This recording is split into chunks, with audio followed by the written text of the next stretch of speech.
Good morning, afternoon, or evening. This is a message from Spirit. I'm going to start with A Course in Miracles, Lesson 4. These thoughts do not mean anything. They are the things I see in this room, on this street, from this place, in this place. Unlike the preceding ones, these exercises do not begin with the idea for the day. In these practice periods, begin with noting the thoughts that are crossing your mind for about a minute. Then apply the idea to them. If you are already aware of unhappy thoughts, use them as subjects for the idea. Do not, however, select only the thoughts you think are bad. You will find if you train yourself to look at your thoughts that they represent such a mixture that in a sense none of them can be called good or bad. This is why they do not mean anything. Okay, I'm not going to read the whole thing. It's just that these thoughts do not mean anything. They are like the things in this room. That's Lesson 4, A Course in Miracles. Okay. I'm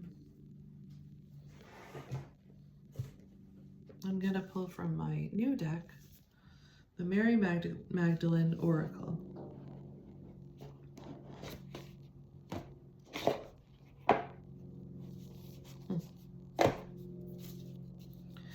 The bottom of the deck says, remembering, I know who I am.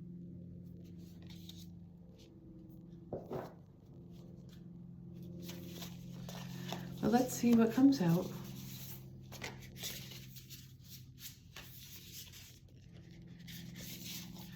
So I've been on a healing journey of my own. I am a therapist who has been realizing her own pain and addressing and tending to her own pain, and loving and caring and putting herself first. So I'm going to be working with other therapists who are also healing, so therapists in recovery from helping, thinking that our goal was to help everyone else, and in doing so, kind of overlooking, pushing down our own needs. I mean, it was a helpful strategy because it gives us the ability to transcend our pain, and at a certain point, you're going to recognize that pain is still there. Okay. And so I'm going to be working with, as a coach, a spiritual life coach, I'm going to be working with therapists who are in healing themselves. They're healing themselves from helping others and not recognizing their own pain. Wow, we got like a bunch of cards. Cool.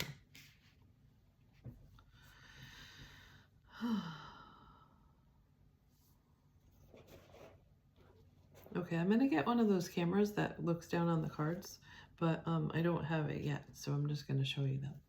So we got the legacy, which I got the other day too. Love is always legendary. The legacy. The first power, darkness makes vision possible. And I also got this one the other day. So we have to be willing to enter our own darkness, our own sadness, our own grief. And it is grieving. Like I'm in this place now where I'm grieving, like for my inner child who really didn't get recognized as being a child, as being a child who needed love, who needed attention. Whew. It's sad when you realize that. Love never ends, the heart. I carry a cathedral within me.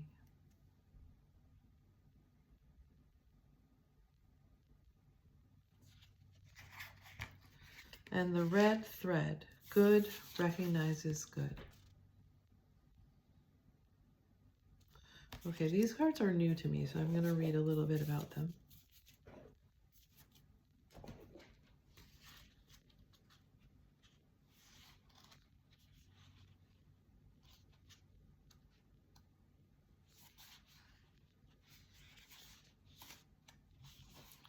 Let's start with the heart. I carry a cathedral within me.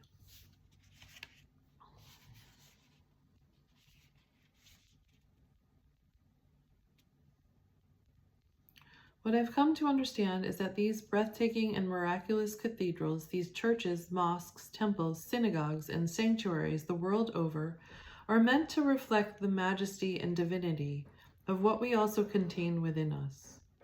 One is not meant to replace the other, but rather reflect and remind us of what exists first and foremost in the human heart.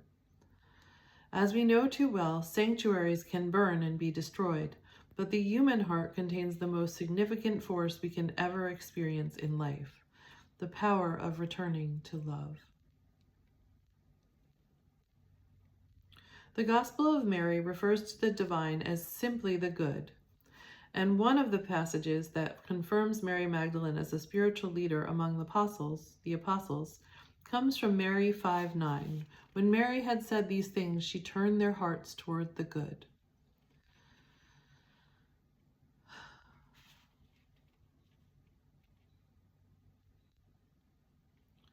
Christ's disciples are terrified after the crucifixion. They fear for their own lives. They are now persecuted by the Roman Empire and will be executed if caught. Mary tenderly embraces each one of them. She calls them brothers and sisters compassionately, reminding them that they are a community, a family, and she reminds them that Christ's grace remains among them, sheltering them. She suggests that instead of fearing what might happen next, they can praise Christ for unifying them. This presence of love that Mary becomes and remains in the face of fear and terror demonstrates the transformation she has undergone because of Christ.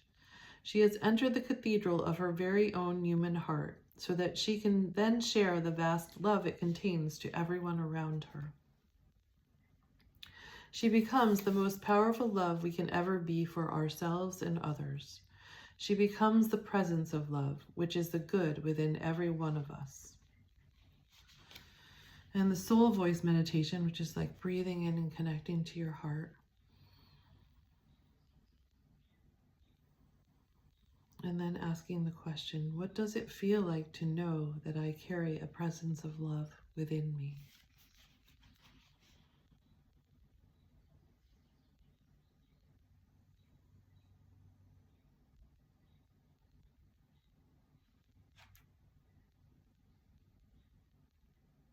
Just breathing into that. Okay, then I'm going to read the darkness makes, or the first power.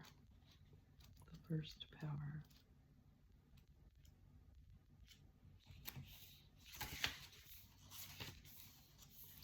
Darkness makes vision possible. Darkness is a power of the ego that can convince us we're alone, separate, and disconnected.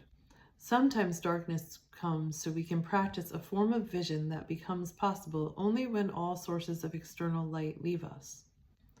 In the Gospel of Mary, after Mary has revealed the secret teachings that Christ gave to her, Peter doesn't believe her. He says, "Has the Savior spoken secretly and not openly so that we would all hear? Surely he did not want to show that she is more worthy than we are." Mary 10:3-4. Then Mary weeps and responds, "My brother Peter, what are you imagining? Do you think that I have thought up these things by myself in my heart, or that I am telling lies about the Savior?" Mary 10:5-6. Darkness is hard. It's the pain of betrayal. It's the fear of being truly alone. It's the heaviness that comes when we sincerely believe we are not connected anymore to those we most love. Darkness is a very difficult power to be bound to. Within darkness, though, there's a form of vision that becomes available, the most powerful form possible that comes from the light sourced from within us. When those we love the most leave, when we feel cut off from hope, the ensuing darkness gives us the chance to practice seeing that light, the light that originates from within. How do we learn to see in the dark? We use the darkness, that feeling of being cut off from all external sources of love in our lives, to harness the tremendous love that's right here within us, always. We see then our own source of love, and we feel again the deepest power that exists in this world, the power of love that's innate to us. The love that seeps out from within the heart as if from another world, and as if with the potency of every being that has ever lived before us. The love that reminds us of our worthiness just for existing, just for being human. The presence of love that knows us by heart. The presence of love that some of us only find or find again when every other source of love has left us. And the soul voice meditation, just breathing into your heart. What vision does this current darkness make possible? So asking yourself, asking your soul, what vision does this current darkness make possible?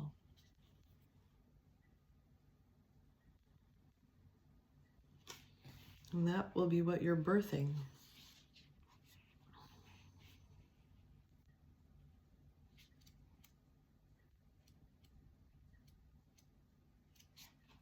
Okay.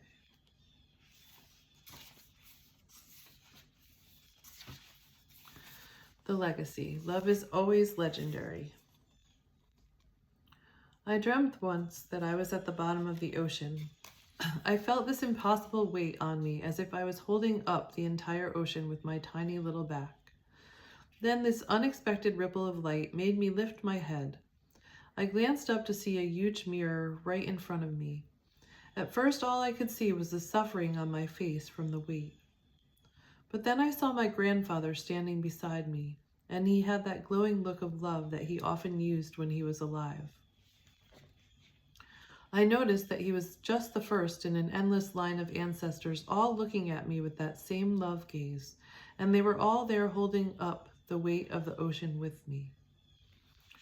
Whenever I feel this sense of having to do something on my own, or of being alone with my sadness, or with a choice about my life that is creating stress, I remember that I am part of a great unending chain of the love that has come before me. I am just one tiny link. My life is not linear. It does not just begin and then end. My life is a continuation of all the love that has been passed on to me. Love is always legendary. Even though a loved one has passed on and is no longer visible, the love that they are lives on with us from within us. Each time we allow love to overwhelm an unforgiving state we've fallen into, we are connected again to them.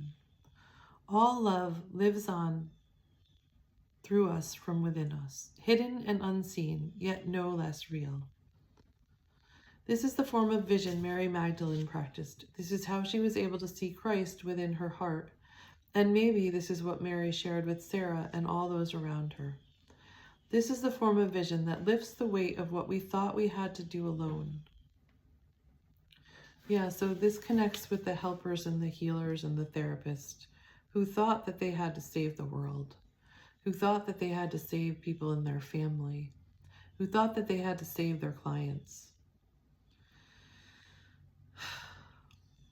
This is the form of vision that connects us to the legacy of love we each come from.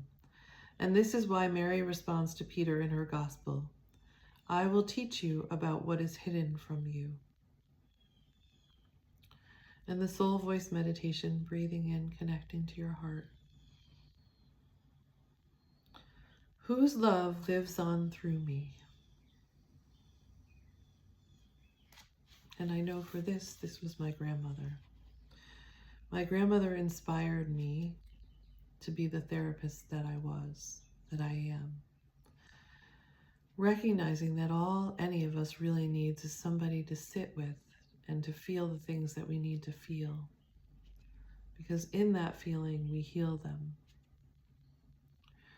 We just need the courage to sit with them and to know that we're not going to push anybody away by feeling what we're feeling. And so, inspired by my grandmother, I help people to hold things. We hold feelings, we hold thoughts, we hold memories together.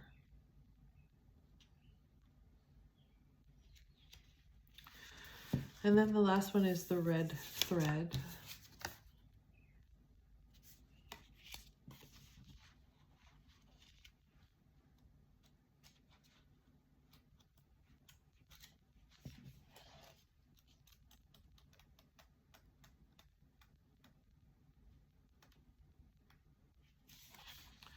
Good recognizes good. It's hard to remember what we have never been taught.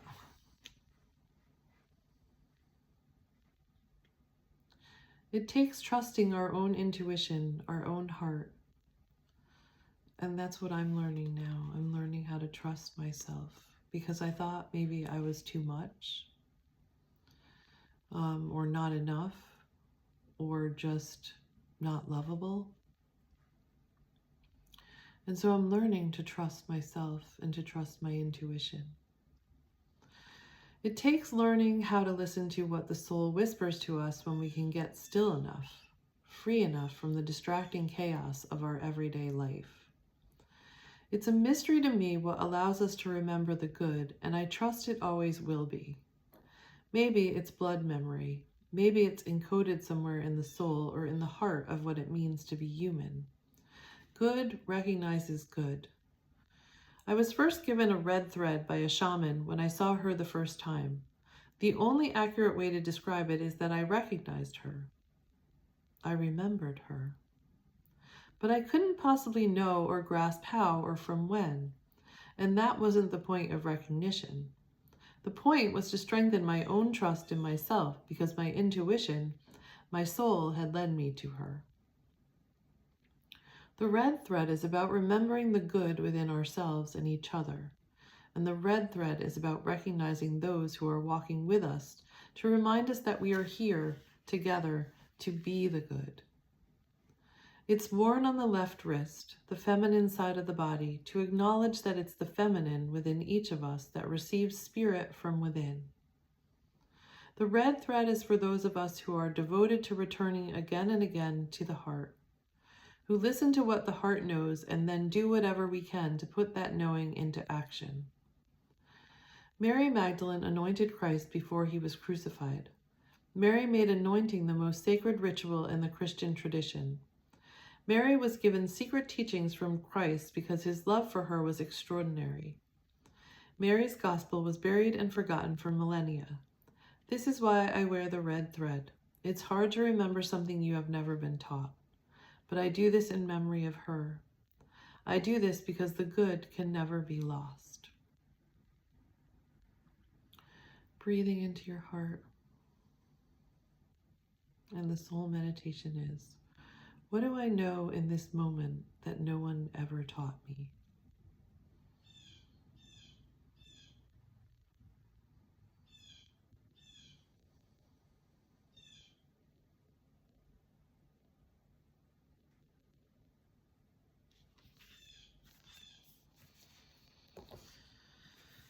Okay, and I'm just going to get a card from the Wisdom of the Oracle, or maybe more than one. Yawning. Yawning is supposed to let go of toxicity.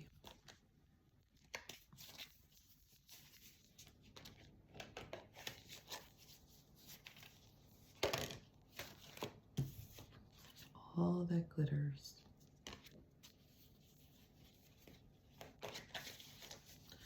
And that one's upside down, so we're gonna read the protection message for that too. Oops. And then we got two more. Ooh, chaos and conflict. That's related to the darkness makes vision possible. And fork in the road. All right, all that glitters is number 16.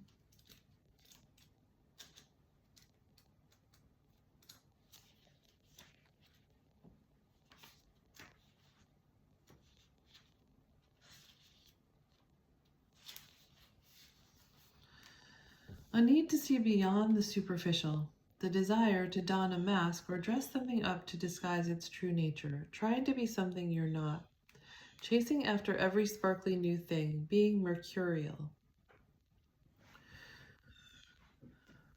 Okay, so I think it's, it's not bad to do this. Like, I think maybe, I was going to say a lot of firstborns are helpers and healers and therapists, but that's not always true. I think when you become the healer and the helper and the therapist, or even the teacher, you're not trying to mask or dress anything up. It is actually you. And you are denying a part of yourself. You're denying your inner child and the part of you that needs, the human part of you, you're denying the part of you that needs to be cared for and loved and appreciated and given attention. It's only human to want to adorn oneself in trinkets and paint a pretty picture of oneself. It's natural to want to acquire the trappings of status or to deny them as a statement of rebellion. But if it sparkles, is it better? Whether it's a fast car, a big house, a title or position, the stamp of authority, or the sparkling of diamonds, these icons let you know something about a person, place, or thing. Or do they? The truth is that people seek to acquire things because of what they will do for them and how they symbolically will elevate you, making you better than, making you think that you're better than. Sometimes we need to do that because of the little inner child in us who just felt like they were not good enough. They were not good enough to get the attention that they needed. And so they became this person, this healer, this therapist, this helper to their family members. And they thought that if they did that, they would be loved. If I help everyone, I will be loved. But in doing that, you elevate your status and you're not really in your own power, in your own place of being just like everyone else, needing that love. So I'm working towards becoming a coach now because that feels more in alignment to me, that we are all at the same level and we can help each other see things and we can empower each other. And one of us is not better or higher than any other of us. And that's a relief. It's a relief, and it's also a place of grieving for me because I'm doing this spiritual life coaching training with my sister who had depression growing up, and I always tried to help her. And I always tried to help my parents have a better marriage. I tried to help everybody. And recently I understood that one of the reasons that I was doing all that, and even the reason I became a therapist, was because I wanted to be loved. It was an awareness that I had and I didn't really like so much because it really connected to me, to this part of me that was helping other people just so somebody would pay attention and love me. And I don't think that was just the reason, but I really understood what it was like to not have that. And so I wanted to give it to everyone else. I wanted everyone else to feel like they were loved and supported and listened to and attended to, because I didn't have that. I didn't get that.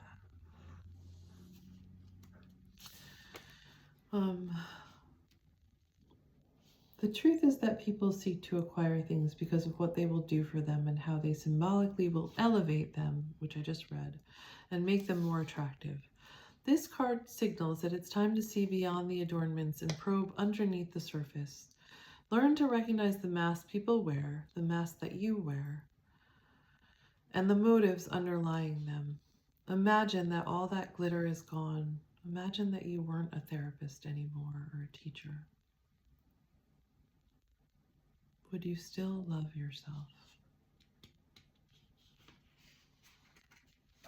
Would you still find yourself worthy of love? And I'm going to read the relationship message. Sometimes we try to become something we're not to impress others. We embellish the story a bit, adding some dramatic elements to make us more appealing. The real person becomes hidden behind the sparkle and shine. Then there are times when we don't see the true value of someone else because he or she may not have the glitz and glamour that seems so desirable. Now is the time to look past the surface, beyond the mask, to the essence of a person. Who that person is, not what he or she has or can give you, is important.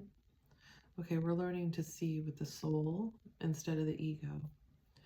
See beyond the glitter and look for the inner glow. Use the eyes in your heart. Let go of artifice and let what is authentic shine. We're letting go of labels that make some people more important than other people, that make us war against each other. The protection message: this is a signal to walk away from what you're contemplating. There is a thin veneer of glitter and sparkle that masks something rotten underneath. Pursuing it will only bring about a difficult situation you will be sorry you got yourself into. Stay away. Isn't it wonderful how Spirit protects you? Better things await. Okay. What are you contemplating? I'm asking myself too, what am I contemplating?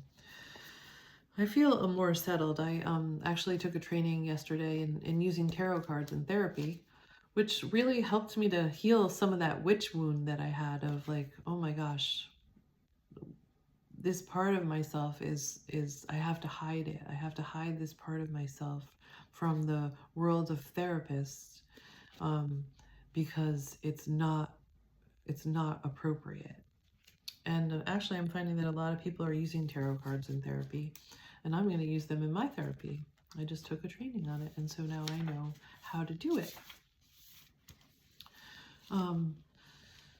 And I can express this part of me that I had pushed down for so long because I thought it was unlovable and I thought it would be persecuted and judged. Okay, so chaos and conflict. Disarray, being at cross purposes with another, the tension of opposites, the value of chaos before order. So this is that darkness that makes vision possible. What is the vision that is becoming, what is the vision that's coming up in you as you look at this darkness and this chaos that's going on around you? What's coming up in you? Opposing forces come together to create a turbulent atmosphere, but consider the value of chaos that serves you well as you become unmoored by it. Scatter to the winds you leave behind the parts of yourself you no longer need, and disperse seeds to reinvent yourself anew. Although the conflict appears to exist externally, its essence is also internal, projected outward and causing disarray. You may find yourself at cross purposes with someone else, facing a storm you feel you can't control. Yet every storm passes and chaos leads to a reordering of things. So you're letting go of what other people told you was real and right and true. Conflict provides a way to see more than one side of a situation. These people are good, these people are bad. It's not true. That's ego. Look upon this as just a moment in time when you may need to take shelter and step away from the fray. Don't be too eager to fight. This is a time to understand rather than to be understood. Okay. And a fork in the road. Number 13.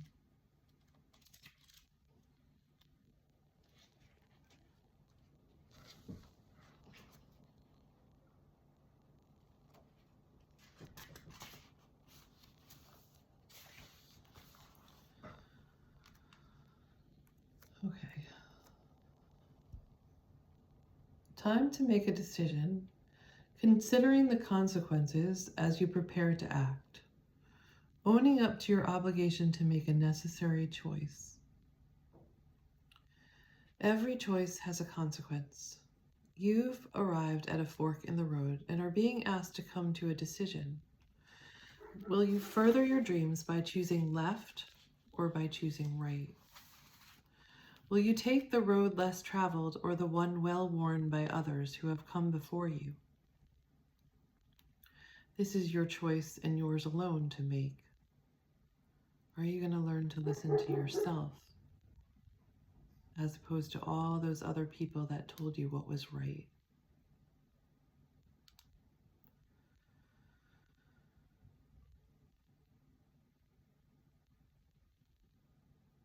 circumstances and other people will not make it for you. Be present and do not avoid this junction, for it is an important crossroads. Take heart, as no matter which path you choose, you will have a rich and meaningful experience. Okay, I'm going to get some tarot cards to understand that a little better, because I think that could really help.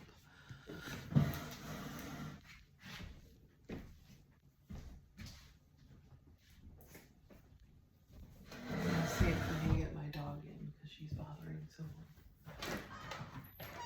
Luna! Good girl. Good girl. Okay. So I said that everything means something. And I just said, good girl. So what did you do so that you could be a good girl?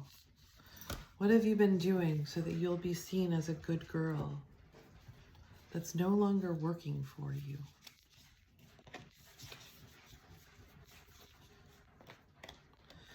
So in my awakening, which has been a process and there's been different points of it, but the one really strong, powerful place that I really woke up was when I heard auditorily this voice coming from, it seemed like outside of me, so maybe a spirit guide or something, but there was nobody there that I could see. It's my dog drinking water.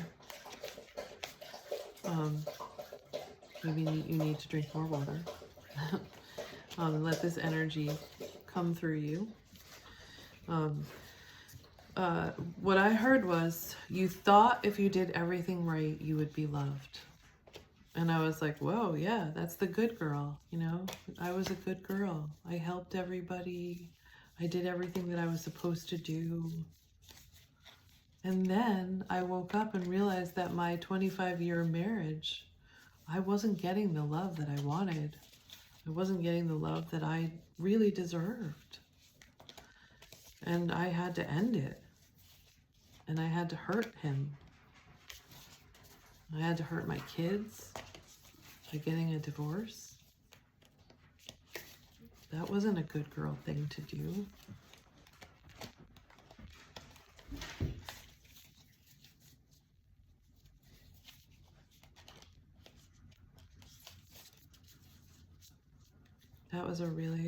That was my fork in the road. It was really hard. And I'm still on this journey, but I'm glad I did it. I have more to give now. I have more love to give the world. I have more compassion. And it's because I'm receiving more from myself and from others and from life. And giving and receiving are becoming one. So I got the Emperor, which is funny because no, it wasn't the Emperor that I'm thinking of, but I did get the Emperor yesterday, and the Nine of Pentacles. Okay, I think that's your inner Emperor, but let's see what it has to say. I mean, first, it's good to, so this is what I learned in my tarot card training. You don't read these, but just get what you get from the card. What does it tell you? What is it telling you? What are you getting? What's that message for you?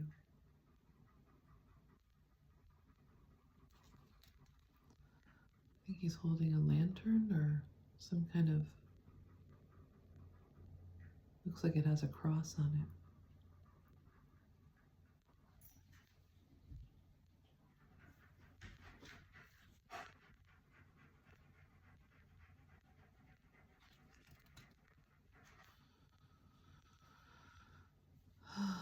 There's like a ram skull behind him, sitting on a big ball of orange.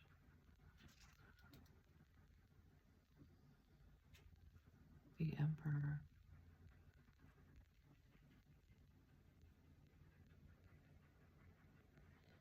This is your kingdom.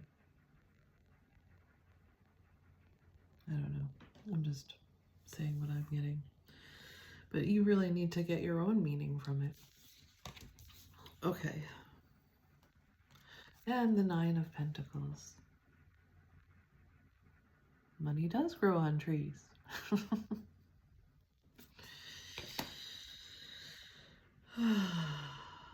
Abundance.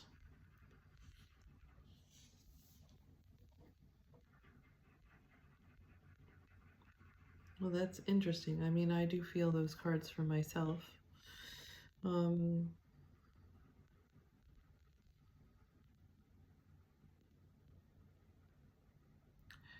There is a richness within you, a whole inner world.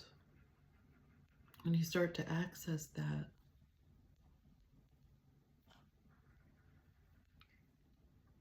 you start to access that and trust that, and only abundance can follow.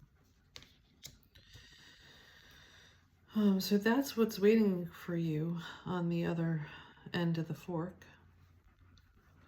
I'm gonna yawn again. I feel like we need another card though, because maybe we'll get one from the messages from the guides, because that felt like a big jump. But maybe you've been at this fork for a while and you know what you need to do.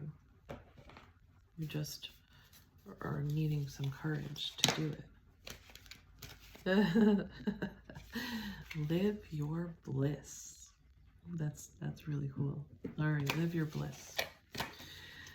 Well, I guess that's enough of a message, huh? Live your bliss. I love it. The emotion of happiness is like a beacon calling you to follow its light. When you hold this card in your hand, think of the saying, if it feels good, do it. The physical reactions that you have when you do something that makes you happy are like signposts from your guides, pointing you in the right direction.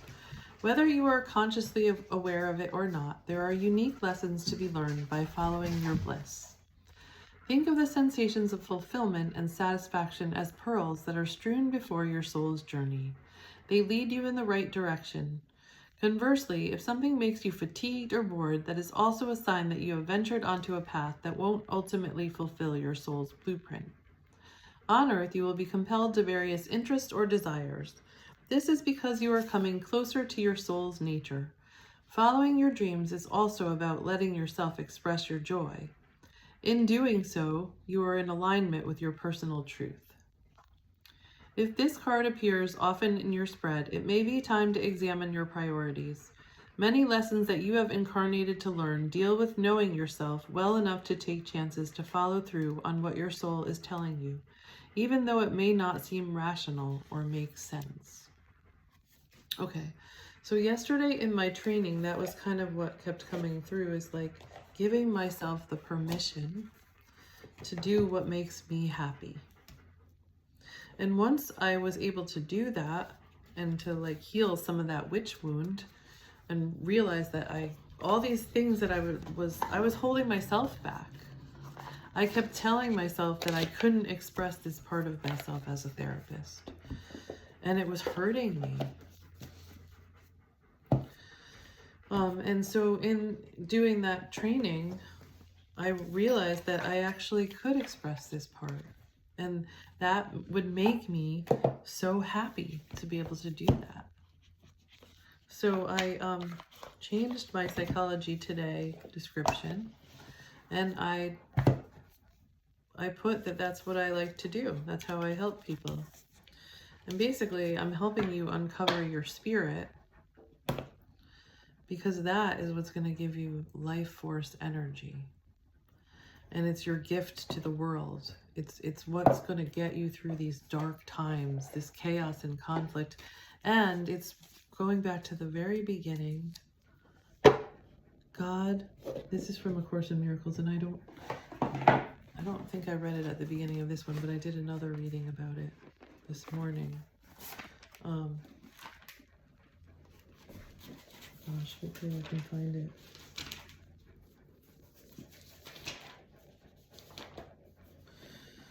It was God is incomplete without me.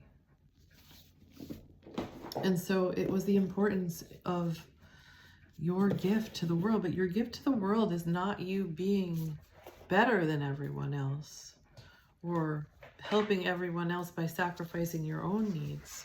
It's you being true to yourself and loving yourself and putting yourself first.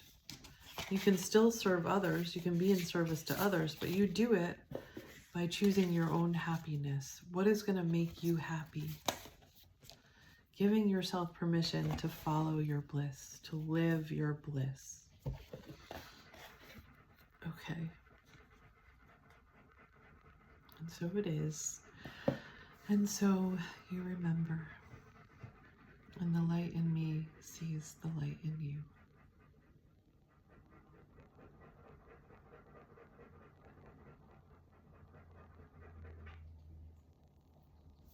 Amen.